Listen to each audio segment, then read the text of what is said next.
De mutualiser cet espace avec le CCAS et la mission locale nous permet d'accueillir un jeune, de trouver des réponses avec la conseillère ou le conseiller mission locale qui occupe la permanence au même moment que nous, envoyer le jeune directement. Du coup, il y a ce côté d'immédiateté qu'il n'y a pas ailleurs en fait.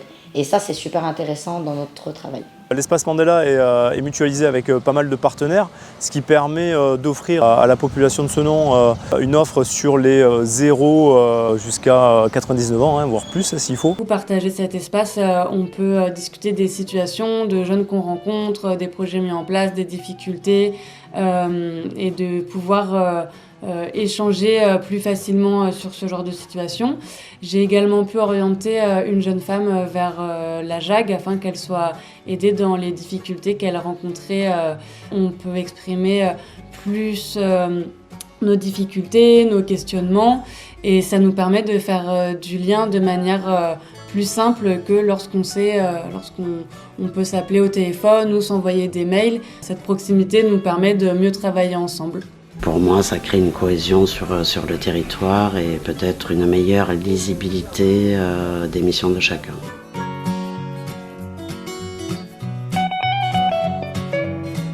Le fait de rencontrer d'autres partenaires physiquement, c'est une plus-value.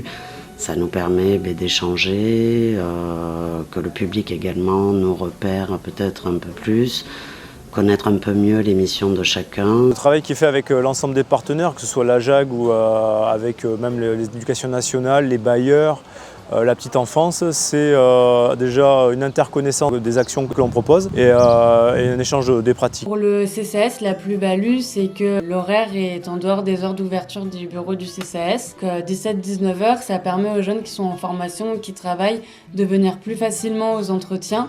On constate que c'est un horaire qui est très demandé par les jeunes avec très peu d'absence. Les points forts de la permanence sont le fait de pouvoir accueillir le tout venant. C'est-à-dire on peut accueillir des gens sans rendez-vous et qui se trouvent aux alentours de l'espace ou qu'on a rencontrés en chemin ou en travail de rue, parce que le gros de notre travail, c'est le travail de rue. Donc on peut accueillir ce public sur ce temps-là. Et aussi, il y a une forme de régularité dans le fait de tenir une permanence qui nous rend visibles sur le territoire à un moment précis et donné. On travaille sur la parentalité. Ça, c'est quelque chose qu'on a pu mettre en place sur cet espace-là parce que ça nous permettait de le faire. Et aussi, on sentait qu'il y avait une demande. Suite à la sortie du Covid, où on a été fermé quand même régulièrement, où on n'a pas pu proposer des activités régulières.